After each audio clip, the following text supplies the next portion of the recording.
할렐루야. 오늘은 엘리사에 대해서 말씀을 드리려고 합니다. 엘리사는 엘리야의 제자였습니다. 그러면 어떻게 해서 엘리사는 엘리야의 제자가 되었는가? 호렙산으로 가는 길에 엘리야는 엘리사를 만났습니다. 그때 엘리사는 쟁기질을 하고 있었습니다. 아마 그런 그에게 하나님의 영감이 왔었겠죠. 바로 자기의 겉옷을 그에게 던졌어요. 자, 열왕기상 19장 19절을 같이 봅니다. 시작. 엘리야가 거기서 떠나 사밧의 아들 엘리사를 만나니 그가 12겨리소를 앞세우고 밭을 가는데 자기는 12째 겨리소와 함께 있더라. 엘리야가 그리로 건너가서 겉옷을 그의 위에 던졌더니, 자, 여기 소 한 결이라는 말은 소 두 마리가 한 멍에를 짓는 한 쌍을 말합니다. 그러니까 엘리사가 소 12개를 앞세우고 밭을 갈고 있다는 말을 우리말로는 이해가 안 돼요. 우리는 보통 쟁기질을 소 한 마리가 끌었어요. 그죠? 근데 소 두 마리가 끌었다고 하는 것까지는 이해가 되는데 어떻게 12결이냐? 아마 모르긴 몰라도 한 사람이 소 22마리를 끌었다고 하는 것보다는 소는 12결이, 다시 말하면 24마리지만 일꾼들은 아마 나누어서 총 감독을 누가 했느냐? 아마 엘리사가 했을 것이다. 이게 이제 이렇게 생각하는 것이 보편적인 상식이라고 할 수 있습니다. 자, 한마디로 말하면 뭐냐? 엘리사는 일욕심이 많았다, 적었다? 일욕심이 많았다는 거예요. 부지런했단 말입니다. 뭐 성경에 안 나와 있어도 일욕심이 굉장히 많았다는 거예요. 여기서 이제 대조적인 모습을 보여주고 있어요. 지난날 엘리야는 어떤 사람이었어요? 하나님이 은혜를 주셔서 회복을 했지만 하나님 이제 다 싫습니다. 나 죽고 싶습니다. 하나님 앞에 가고 싶습니다. 이런 엘리야가 물론 하나님의 은혜로 회복을 했지만 쫙 엘리사를 볼 때 얼마나 부러웠겠어요. 소 12개를 이라 자라 하는데 막 덩치도 좋고 큼직하고, 나중에 보니까 엘리사가 이제 대머리긴 하지만 어쨌든 간에 참 그 순간에 엘리사의 모습을 보았을 때 하나님의 감동이 왔으리라고 봐요. 그런 엘리사에게 엘리야는 자기 겉옷을 던집니다. 겉옷을 던지는 말은 너는 내 후계자가 되어라 이 말이죠. 고대 근동에서. 그러자 엘리사는 소 12개를 다 집어치우고 쟁기도 집어치우고 엘리야를 따르게 됩니다. 자, 엘리야를 따르게 돼. 그러니까 엘리사가 얼마나 순종의 사람이었는가. 여러분, 갑절 축복, 갑절 영감, 갑절 사명은 누가 받는 것이냐? 순종하는 사람에게 오는 줄로 믿습니다. 순종하는 사람. 자, 이 엘리사의 순종으로 말미암아 뭐가 바뀌어지느냐? 시대가 바뀌어집니다. 사명이 바뀌어집니다. 여러분, 오늘 시대가 너무너무 바뀌어져 가고 있어요. 정말 AI가 아니고는, 근데 물론 AI는 안 돼요. 제가 챗GPT 하는 분에게 지난번에 미국에서 장 목사님이 챗GPT 하신다고 그랬어요. 그러면 한번 나 설교 제목 10월이 5월을 산다 한번 쳐보십시오. 그랬더니 안 나와요. 10월에도 젊게 산다는 뜻이겠죠. 한마디 딱 나오더라고. 그러니까 여러분, 아무리 인공지능 생성형 인공지능이 나온다 할지라도 이 문학, 예술, 더더구나 여러분 이 설교는 어떻게 할 수가 없습니다.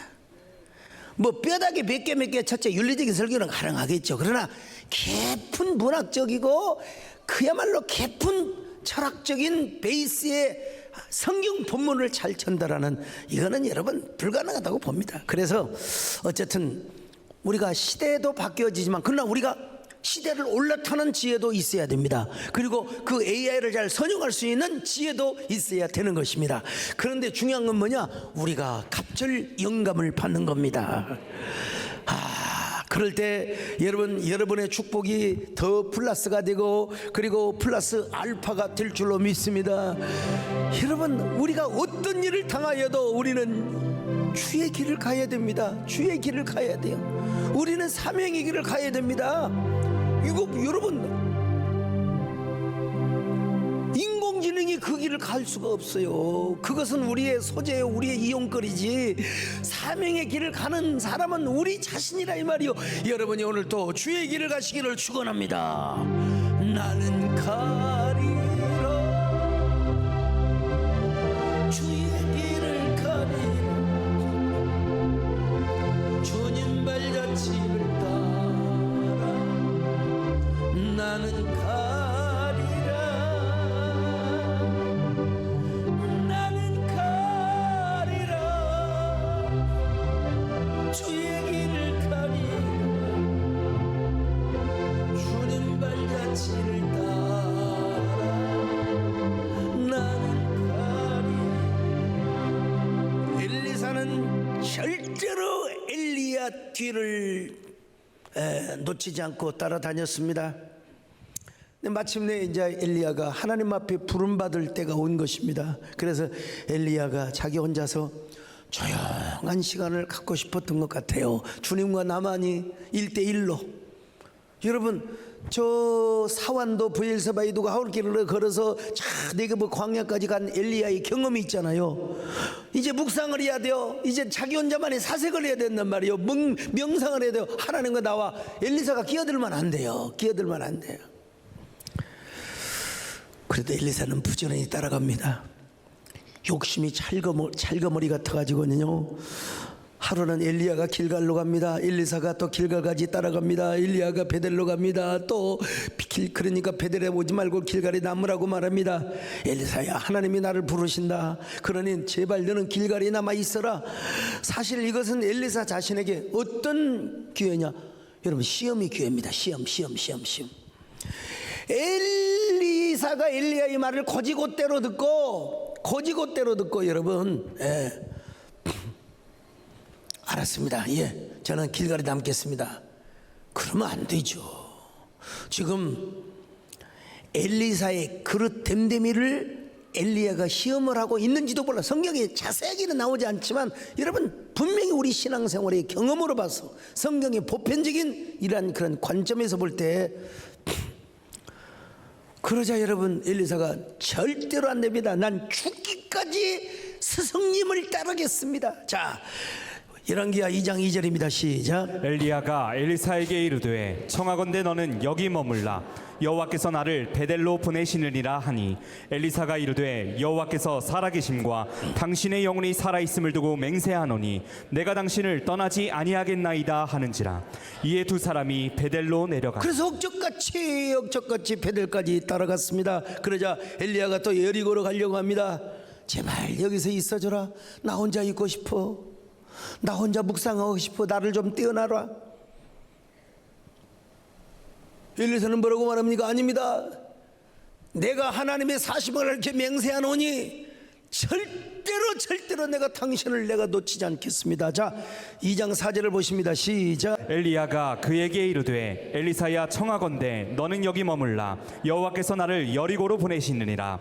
엘리사가 이르되 여호와께서 살아계심과 당신의 영혼이 살아있음을 두고 맹세하노니 내가 당신을 떠나지 아니하겠나이다 하니라. 그들이 여리고에 이르매. 내가 지금 여기서 뭔가를 착각했냐면 여호와께서 살아계심과 당신의 영혼이 살아있음을 두고 맹세하노니, 그러면서 엘리야를 악착같이 따라다녔다 이 말입니다. 여러분, 염치가 미제라 이거요. 엘리야가 이번에는 이제 여리고에서 요단으로 가려고 합니다.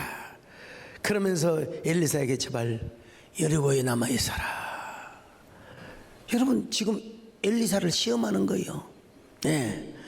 욕심 많은 엘리사는 엘리야를 찰거머리처럼 따라붙어서 요단을 건넙니다. 여러분, 엘리야가 겉옷을 벗어가지고 쫙 그 요단을 치니까 요단강이 샥 갈라지는 거예요. 자, 2장 6절입니다. 시작. 엘리야가 또 엘리사에게 이르되 청하건대 너는 여기 머물라. 여호와께서 나를 요단으로 보내시느니라 하니 그가 이르되 여호와께서 살아계심과 당신의 영혼이 살아있음을 두고 맹세하노니 내가 당신을 떠나지 아니하겠나이다 하는지라. 이에 두 사람이 가니라. 자, 오늘 여러분, 엘리사가 엘리야를 그렇게 집착하며 끝까지 따라다녔던 것처럼 여러분도 항상 하나님 앞에 거룩한 욕심을 가지시기를 바랍니다. 예배의 욕심을 가지시기 바랍니다. 사명의 욕심을 가지시기 바랍니다. 전도의 욕심을 가지시기 바랍니다. 제가 교회 정문 앞에 서가지고 주일날, 아니 오늘 같은 날 철학에도 날씨도 춥고 살랑살랑하니까 오지 마시오, 오지 마세요, 제발 오지 마세요. 그러면 아이고 목사님이 오라고 하지 말라니까 내가 가야 되겠다, 그렇게 생각하면 안 돼요. 오지 말라고 해도 안내위원들의 자리가 없어요. 오지 말라고 해서 네가 뭔데 하고 여러분 와야 여러분 엘리사와 같은 갑절 영감과 갑절 축복을 받게 되는 겁니다. 자, 그래서 할 수 없이 엘리야는 엘리사를 데리고 이제 요단강을 건넙니다. 요단강을 건너요. 요단강을 건널 때 물이 혹시라도 또 합쳐질까 봐서 아마 엘리야의 겉옷을 잡고 졸졸 따라갔을 거예요. 자, 여러분 이렇게 해서 엘리야는 이제 불말과 불수레를 타고 올라가고요. 이제 엘리사는 엘리야의 갑절 영감과 갑절 축복을 받게 된 겁니다. 자, 오늘 여기서 제가 이 조용한 스토리, 아주 심플한 스토리인 것처럼 보이지만, 자, 조금 약간 좀 뭐라고 할까요? 상징, 영예와 같은, 근데 절대로 그렇지는 않습니다. 엘리사가 먼저 첫째로 길갈까지 따라갔다는 의미를 우리가 성경적으로 한번 짚어볼 필요가 있습니다. 길갈을 따라갔다는 영적인 의미와 교훈은 무엇인가? 길갈의 어원과 역사적 배경을 살펴볼 필요가 있습니다. 여러분이 솔직히 나는 그래요. 나는 내가 어디를 가도 하나님의 숨결을 느끼고, 특별히 내가 무등산이나 저기 어디 제가 고등학교 때 사명을 받았던 그 기도원, 이런 기도원에 가면은 옛 시절이 떠올라요. 내가 청담동에서 과거 신학교를 다녔거든요. 거기는 눈 감고도 다닐 수 있어요. 옛날에 학창 시절이 다 생각이 나요. 여러분, 지금 엘리사가 길갈에 갔는데, 엘리야가 길갈에 갔는데 그냥 갔겠습니까? 길갈은 어떤 곳입니까? 길갈은 한마디로 말해서 애굽의 수치와 광야 생활의 수치를 다 굴려버린 곳이 어디냐? 길갈입니다. 자, 여러분 보세요. 이스라엘 백성들이 요단강을 건너서 최초로 도착했던 장소가 어디냐? 길갈입니다. 이제 시대가 바뀌었어요. 모세는 죽고 여호수아가 이스라엘 백성들을 거느리고 저 요단강을 건너서 처음에 도착한 곳이 길갈이요. 이곳은 이스라엘의 사령부가 있는 곳입니다.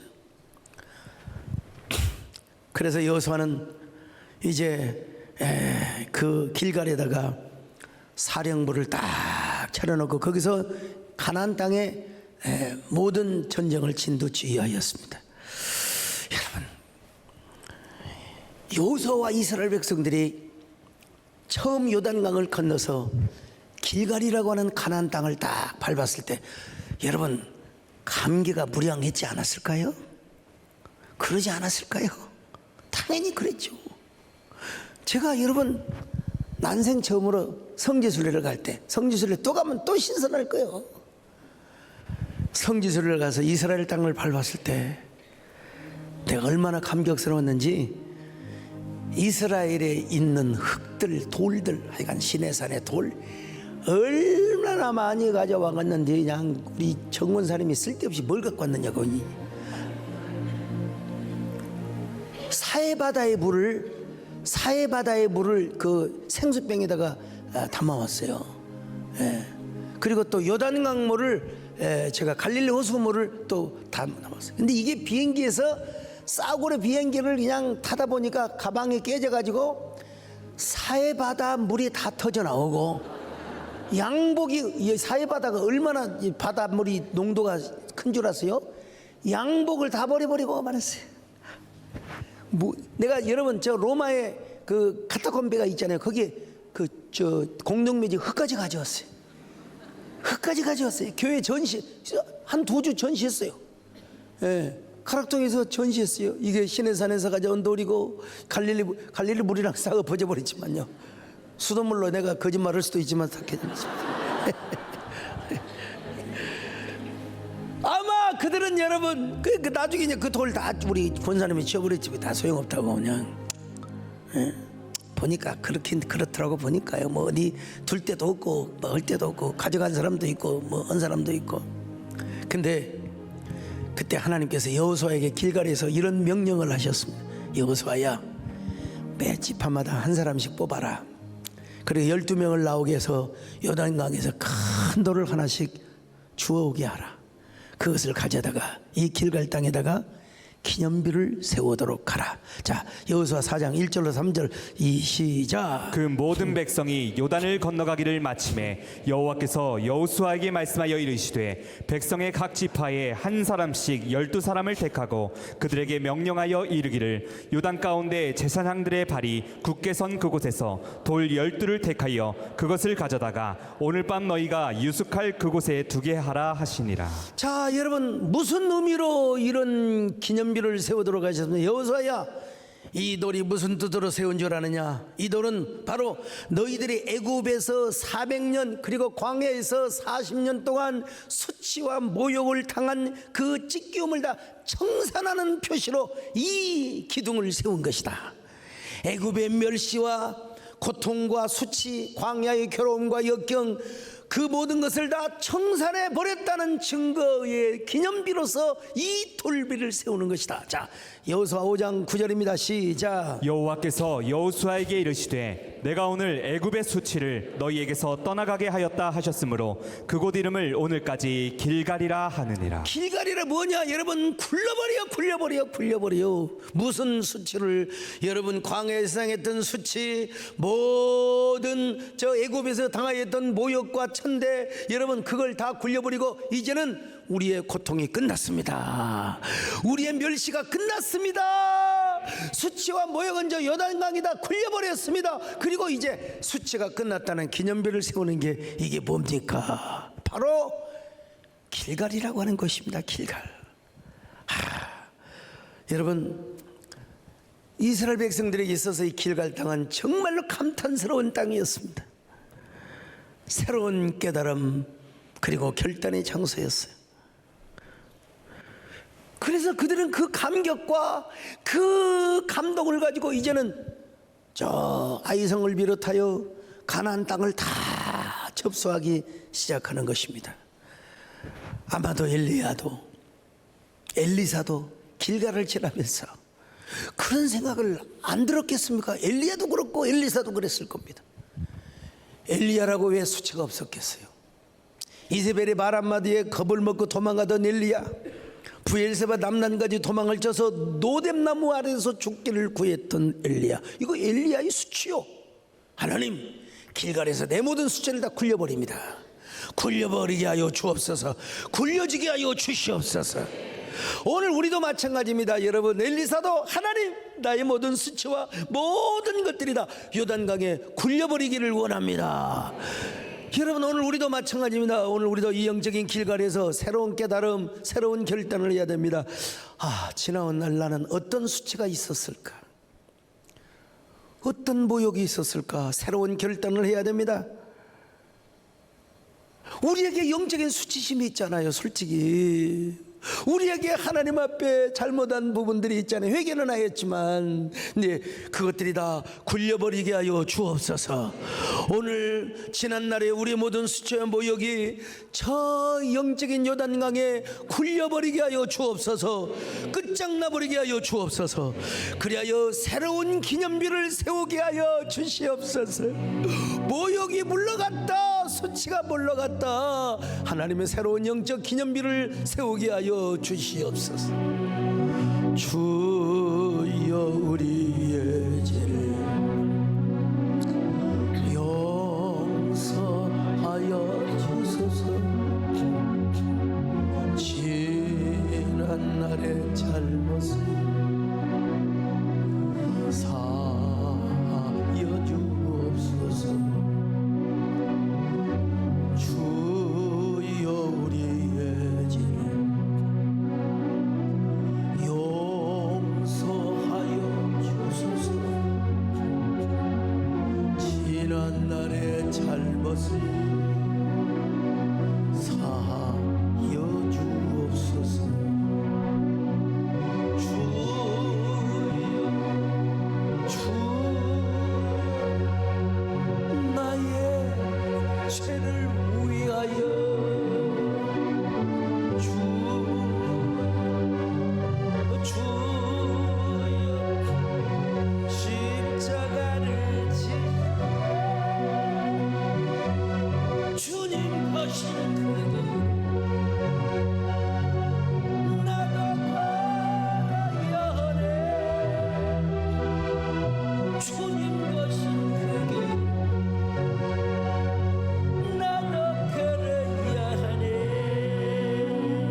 번째, 엘리사가 베델까지 따라갔던 의미와 배경을 우리가 짚어볼 필요가 있습니다. 베델은 어떤 것입니까? 야곱이가 돌베개를 베고 자다가 하나님을 만났던 곳입니다. 야곱이가 도망쳤거든요. 형 예서의 낯을 피하여. 근데 돌베개를 베고 잤습니다. 텐트도 못 쳤을 거예요.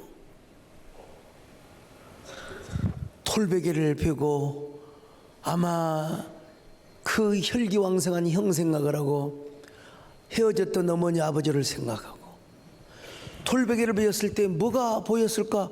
푸른 별들이 보였겠지요. 푸른 별들을 보다가 잠이 들었어요. 근데 여러분, 신령한 꿈을 꾸었는데 저 푸른 은하수가 다 갈라져. 별들이 다 비껴서는 거야. 그리고 하나님의 보좌가 쫙 열리는데 그 보좌와 자기 사이에, 이건 영적인 세계에서만 있을 수 있는 거요. 여러분, 자기가 누워있는 머리맡에 사다리, 정확히 말하면 돌계단입니다. 계단이 쫙 연결되는 거요. 그런데 그 사닥다리를 통하여 하나님의 사자가 오르락 내리락 하는 꿈을 꿨습니다. 그러면서 쫙 사다리 우편에서, 돌계단 우편에서 하나님께서 뭐라고 약속을 하십니까? 야곱아, 내가 너와 함께하마 반드시 내가 너를 축복하여 너의 고향 땅으로 돌아오게 할 것이다. 그래서 야곱이는 잠에서 깨어서 이렇게 고백을 한 겁니다. 아, 이곳이 바로 하늘문이요, 이곳이 바로 하나님의 집이로구나. 이게 바로 하나님의 거룩한 집이로구나. 자, 여러분, 그래서 그곳 이름을 베델이, 원래 그 이름은 루스라고 하는 것인데 베델이라고, 하나님의 집이란 말이요. 자, 창세기 28장 19절 시작. 그곳 이름을 베델이라 하였더라. 이 성의 옛 이름은 루스더라. 루스란 말은 살구나무라는 뜻이에요. 그러니까 이곳에 살구나무가 많았지 않나, 아무튼 근데 야곱이 자신에게는 이 루스 땅이 어떤 땅이었느냐? 사실은 곡절이고 고통의 땅이 아닐 수가 없어요. 지금 루스라는 광야에서 밥을 만나 그곳에서 유숙을 해야 돼요. 누구 몸종이 하나 있습니까? 누가 있습니까, 여러분? 하늘을 이불 삼고, 그리고 돌을 베개 삼고 누워서 밤하늘에 반짝이는 별들을 바라보고, 그리고 우리 할아버지 때부터 그 아버지로 이어지는 하나님의 약속들이 아마 생각이 났을 거예요. 그 약속의 축복이 나에게 임할 텐데, 야곱이가 그런 생각은 했겠어요? 자기가 형 에서를 대신해서 장자권을 받고 축복 기도를 다 받았는데, 나를 통해서 하나님의 축복이 어떻게 이루어질 것인가? 그러나 그건 내일 일이고, 현실적으로는 야곱에게 얼마나 걱정과 근심과 고통으로 다가왔는지 몰라요. 쫓기는 몸이었어요. 외삼촌의 집에 가서 과연 내 삶이 어떻게 풀릴 것인가. 자, 그러니까 야곱에게 있어서 이 루스라고 하는 땅은 곡절이고 고통이고 아픔의 땅이 아닐 수가 없어요. 그런데 하나님께서 나타나셔서 하늘문을 쫙 열어놓으시고 하늘의 사자들이 오르락 내리락 거리면서 야곱에게 약속을 하는 거 아니냐? 야, 나는 아브람과 이삭 너희 아버지와 조부의 하나님이요, 나는 네 하나님이 될 것이다. 내가 너를 떠나지 않을 것이다. 내가 너를 반드시 지켜줄 것이다. 너는 반드시 축복의 조상이 될 것이다. 여러분, 우리도 인생을 사노라면 얼마나 곡절이 많습니까? 눈물 없는 인생이 어디가 있겠어요? 우리 삶에 곡절이 없는 사람? 왜 이렇게, 어떤 사람은요, 야, 소목사님 큰 교회 목사니까 걱정도 모든 걸 다 갖고 있다고. 제발 좀 떠날 때, 미국 어디 다녀올 때 좀 재정 잔고가 든든했으면 하는 마음이 항상 가득합니다. 여러분, 우리 데키스트 하신 우리 안수 집사님도 항상 재정 잔고가 넉넉해 마음이 놓이잖아요. 지금 내일을 알 수가 없어요, 야곱이가. 그럼에도 불구하고 하나님께서는 야곱에게 약속을 주신 거예요. 참, 오늘 우리도 마찬가지입니다. 우리가 곡절이 없으면 교만해져요. 정말 우리가, 내가 언제 주일낮에 쓰려고 지금 맡겨놓고 있는데, 난 김종희 교수님, 사모님, 권사님, 그 한선희 권사님, 내가 간증책을 읽고요, 내가 밤을 새워서 꼬박 다 읽었어요. 이야, 참 한 사람을 이렇게 만드시는구나. 한 주일에 869명을 전도했음에도 불구하고 고난이 온 거예요. 그 고난은 말로 할 수가 없어요. 한마디로 말하면 그 김종희 교수님이 젊은 시절에 숨쉬기가 힘들대. 숨쉬기가 힘들대. 심장 뛰는 게 너무나 고통이 많아. 너무나 그 고난은 내가 나중에 이야기하겠습니다만은, 근데 그 곡절 때문에, 고난 때문에 우리 김종희 교수님이 하나님과 가까워지게, 그리고 교회 장로님이 되시고 좀 하나님의 거룩한 일꾼이 된 것을 제가 봤어요. 고난은 나에게 주신 선물이라고 고백하는 것을 제가 봤어요. 여러분, 대부분 우리가 인생의 고통을 당하고 위기를 당할 때 하나님께 나오죠. 물론 하나님 앞에 멀어진 사람도 있지만 대부분이 그렇습니다. 대부분이 인생이 잘 나가고 사업이 잘 되고 그러면 어디로 갑니까? 교회를 옮겨요. 교회를 어디로? 푸른 초장 교회로 옮깁니다. 여호와는 나의 목자시니 내가 부족함이 없다네. 세상에 주님께서 푸른 초장으로 나를 뉘우시며 술 많은 골프장에 가면 다 호수가 있잖아요. 없는 데 없잖아요. 주의 막대기가 나를 지키심으로 내가 안위함을 거한다고. 참, 우리는 여러분, 곡절 때문에 하나님을 만나고 고통 때문에 하나님을 만납니다. 나는 오늘 이 밤에 주 예수 그리스도 이름으로 선포합니다. 여러분의 곡절이 베델이 되시기를 바랍니다. 아픔이 하나님의 집이 되시기를 바랍니다. 여러분의 고통 때문에 하나님의 집과 가까워지시기를 바랍니다. 고통의 멍에 벗은 예수께 나옵니다. 자유와 기쁨 베푸신 주께로 갑니다. 병든 내 몸이 튼튼하고 빈궁한 삶이 죄악을 벗어버리려 주께로 갑니다. 낭패와 실망 당한 뒤에 예수께로 나옵니다. 십자가 은혜 받으려고 주께로 옵니다. 슬프던 마음 위로받고 이생의 풍파 잔잔한 영광의 찬송 부르며 주께로 그런가 하면 세 번째, 엘리사가 이제 여리고까지 따라가는 의미와 교훈을 짚어보지 않을 수가 없어요. 베델을 떠나서 여리고에 도착했어요. 엘리사가 그냥 생각할 것 없이 여리고로 따라가지 않았을 거예요.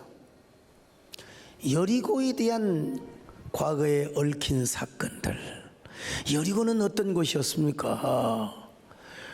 이스라엘의 용맹함으로 여리고를 정복한 게 아니요, 하나님의 지시와 하나님의 은밀한 그 작전에 의해서 부전승으로 여러분 이기게 된 겁니다. 싸우지 않고 이기는 거예요. 그냥 여리고를 한 바퀴씩 매일 돌았어요.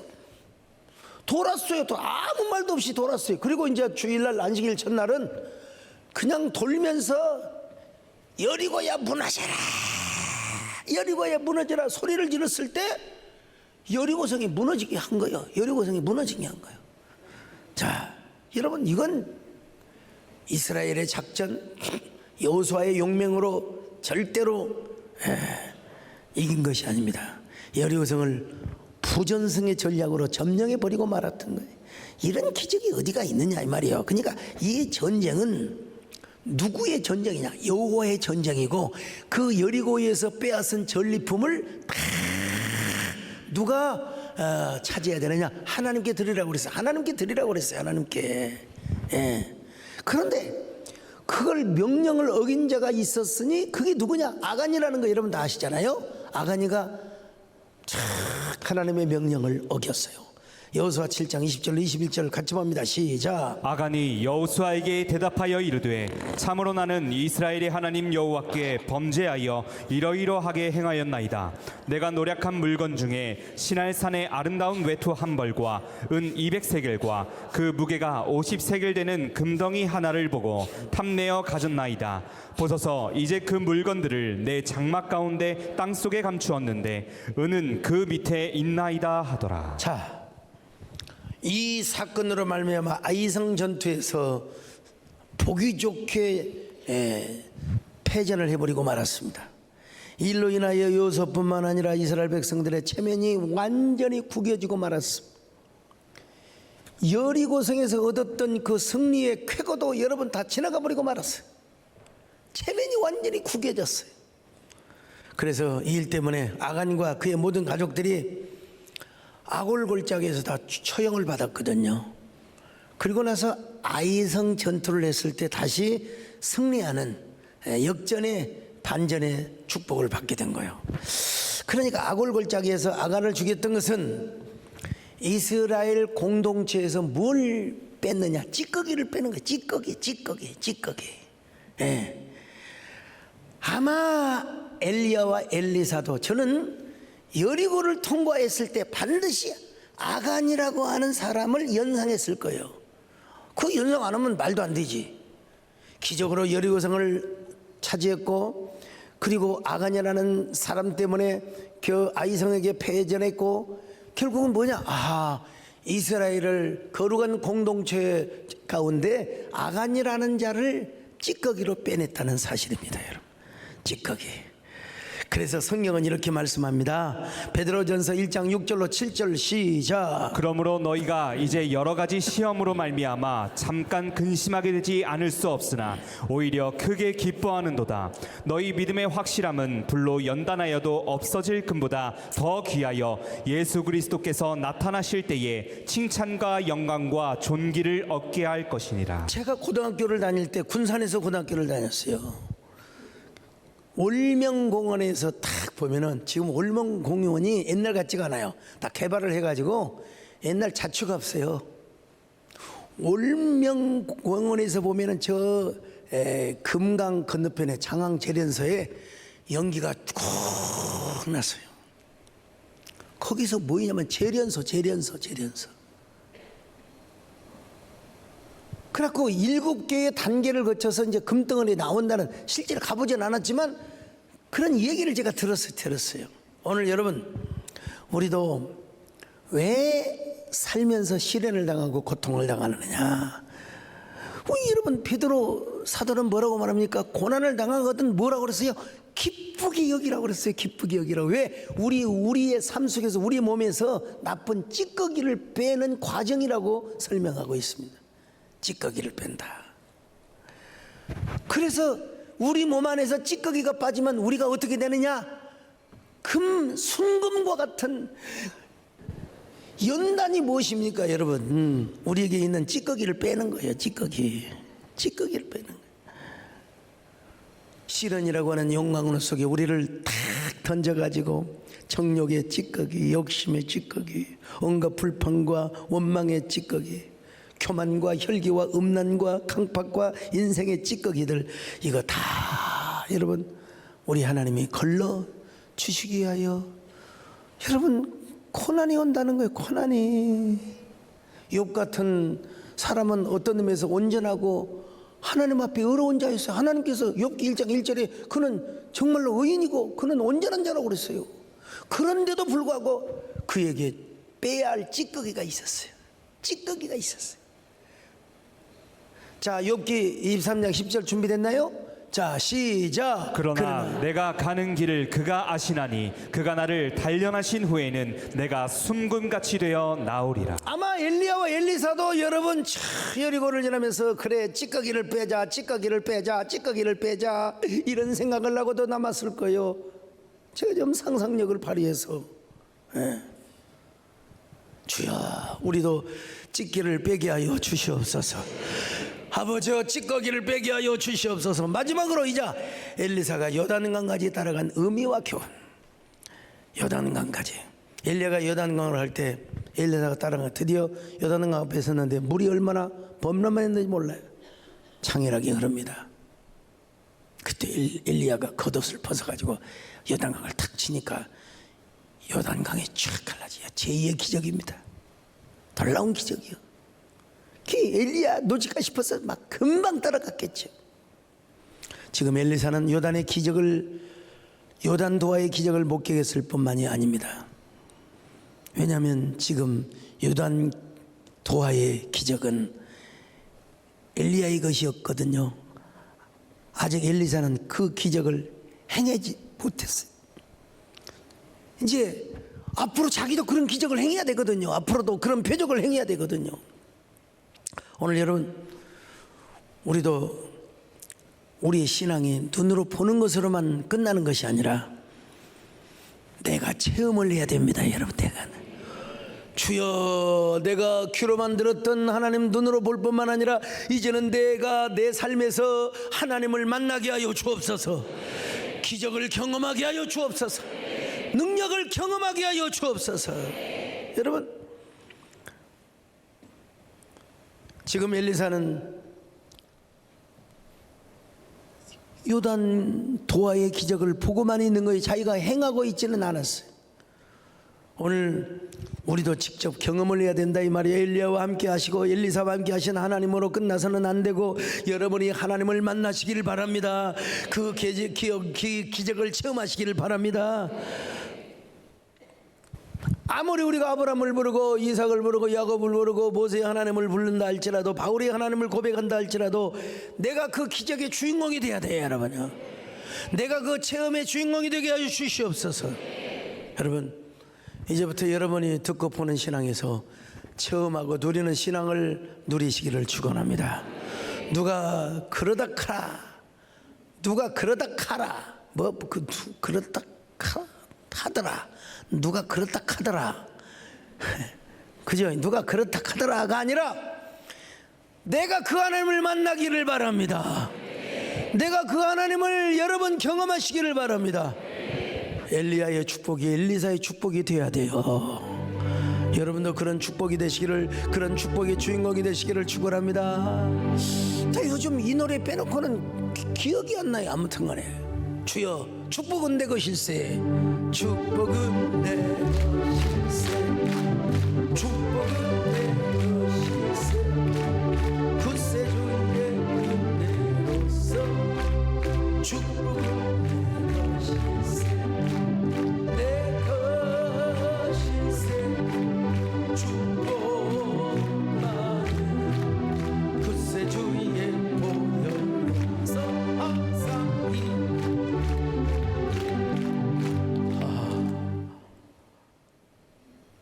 드디어 엘리야가 요단강을 건너 성찬 준비를 하고 있습니다. 엘리야가 엘리사에게 도대체 네가 나한테 구하는 것이 무엇이냐? 엘리사가 뭐라고 대답합니까? 예, 저는 당신의 영감을 갑절이나 구합니다. 당신의 성령 충만한 걸 내가 갑절이나 받기를 원합니다. 엘리야가 말합니다. 어려운 일을 구하는구나. 그 어려운 일을 네가 과연 감당할 수 있을런지. 그러나 희망의 이야기를 합니다. 정신 똑바로 차리고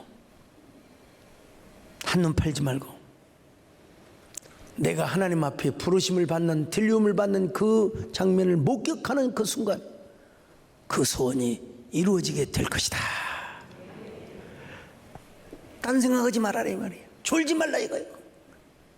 절대로 절대로 다른 데 바라보지 마라 이거요. 열왕기하 2장 9절로 10절 시작. 건너매 엘리야가 엘리사에게 이르되 나를 내게서 데려감을 당하기 전에 내가 내게 어떻게 할지를 구하라. 엘리사가 이르되 당신의 성령이 하시는 역사가 갑절이나 내게 있게 하소서 하는지라.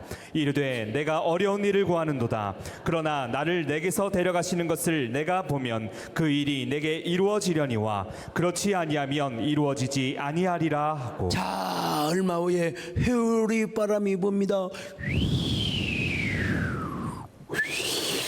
그 얼마나 바람이 세게 불어오든지 여러분 막 그러면서 하늘에서 불말과 불소리가 내려오더니 엘리야가 그걸 타고 올라가는 것이 아니겠습니까? 여러분 막 회오리 바람이 일으니까 먼지가 일으키고 여러분 눈에 막 치가 들어가 먼지가 들어갈 거 아니겠습니까? 여러분 자기도 모르게 막 너무나 광채가 빛나서 엘리사가 아마도 모르긴 몰라도 막 얼굴을 가리웠을 거요. 눈을 그러다가 아니 이래서는 안 되지. 그리고 여러분 엘리야가 들려 올려가는 장면을 바라봅니다. 그러면서 여러분 엘리사가 뭐라고 고백을 합니까?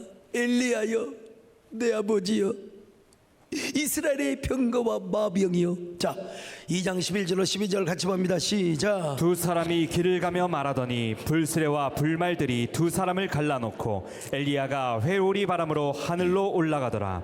엘리사가 보고 소리 지르되 내 아버지여 내 아버지여 이스라엘의 병거와 그 마병이여 하더니 다시 보이지 아니하는지라.